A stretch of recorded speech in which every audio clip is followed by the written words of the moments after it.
மா வெயிலுக்கு எதுமோ ஜூஸ் போட்டு கூட இருக்கிற வேலை விட்டுட்டு ஜூஸ் கேட்குதா? வெயில் அடிக்குதுமா. வெயில் அடிக்கட்டும். இந்த வெண்டைக்காய் அலசி கழுவி வச்சுருக்கேன். அதை கட் பண்ணுன்னு சொன்னால் மட்டும் உங்களுக்கு முடியல அப்படிங்கிறீங்க. ஆனால் உதவே உங்களுக்கு தேவைன்னா மட்டும் உங்களுக்கு ஜூஸ் கேட்குது. என்ன இருக்குது? மாதுளப்பழம் இருக்கே, அதை போட்டு கிரேப்ஸ் இருந்தது. எனக்கு மாதுளப்பழம் தான் வேணும். வெண்டைக்காய் முடிச்சிடலாம். இப்போதான் வச்சுருக்கேன். அது கொஞ்சம் முடிச்சுட்டு என்ன போடுறவா? சரி, ஓகே. ஐஸ் கட்டி இருக்கா? நான் உரிக்கிறதுக்குள்ளே பாலை காய்ச்சிட்டு வச்சுன்னு வச்சுக்கேன். கொஞ்சம் ஈஸியாக இருக்கும்.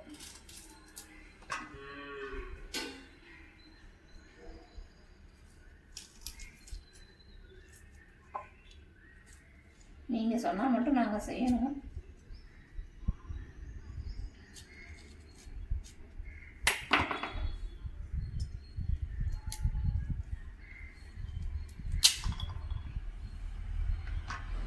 குட்டி குட்டியாக தான் இருக்கு.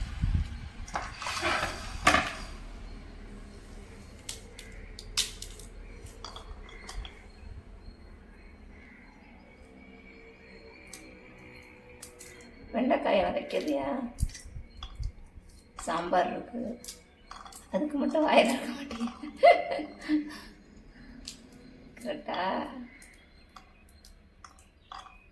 உனக்கு மட்டுமா இல்லை எனக்குமா? 2 பேருக்கும் சேர்த்து போடு.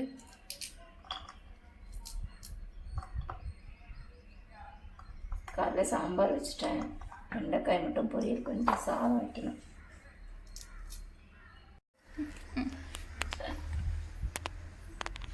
வெயிலில் மாடெல்லாம் போகுது பாரு. வீட்லேயே இருக்க முடியல. இங்கே உட்காந்து அரைச்சி குடிச்சிடலாமா? வெயில் வச்சு காற்று நல்லா அடிக்குது. இங்கே உள்ளே போனாலும் அனலாக தானே இருக்கு. மிக்சி எடுத்துகிட்டு வந்தீங்கன்னா என்ன அரைச்சி.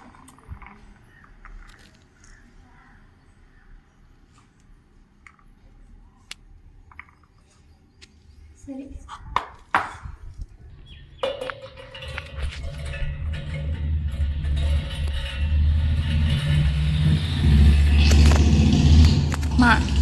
வெயிலுக்கு வேக்காம இருக்க என்ன பண்ணணும்?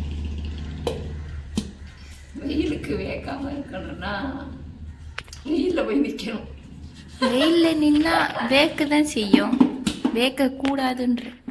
வேக்கக்கூடாதுங்கிறதுக்கு ஒன்றும் இல்லை. என்ன நான் சும்மா எடுத்துட்டு இருக்கியா? வீடியோ தான் எடுத்துட்டு இருக்கேன். சொல்கிறேன் சத்தியமா.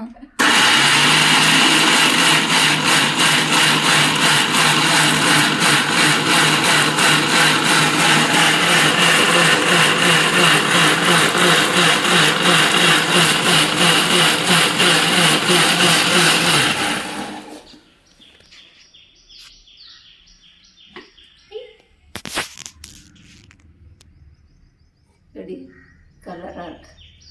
கொஞ்சம் பால் ஊற்றிக்கலாம். காய்ச்சி ஆற வச்ச பால் ஊற்றிக்கலாம்.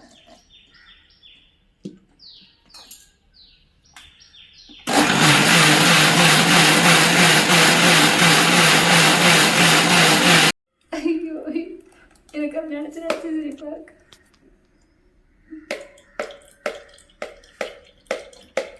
பாருங்க ஃப்ரெண்ட்ஸ், இப்போ நம்ம வந்து ஜூஸ் வடிகட்டிக்கலாம். கரண்ட் எடுக்காம வந்துட்டோமே. கத்தி இருக்கு. இதோட இது அரைக்கும் போது விதையெல்லாம் இருக்குல்ல, அப்படியே குடிக்கலாமா? பசங்கள்லாம் குடிக்கிறதுனால கொஞ்சம் நரம்பு இருக்குன்னு சொல்லுவோம். இது கத்தி எடுத்துட்டு கரண்டி எடுத்துட்டு வாங்களேன்.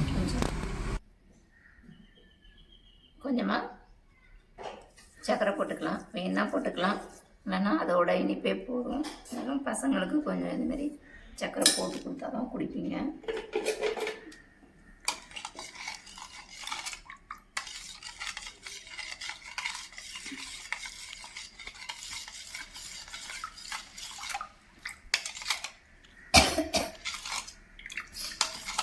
பால் ஊற்றுவா இல்லை இந்த சர்க்கரை மட்டும் போதுமா?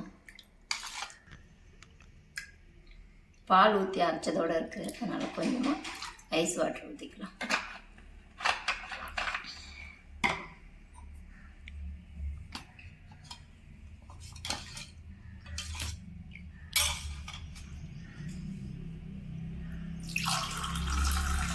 கலர் இடம் இருக்குது.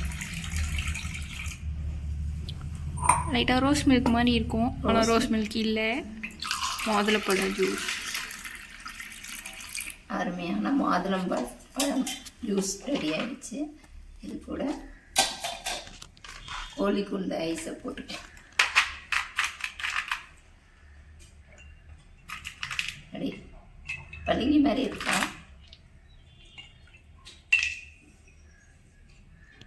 அவ்வளோதான், மாதுளம்பழம் ஜூஸ் ரெடி ஆகிடுச்சு. நீங்களும் உங்கள் பசங்களுக்கு இது மாதிரி செஞ்சு கொடுங்க.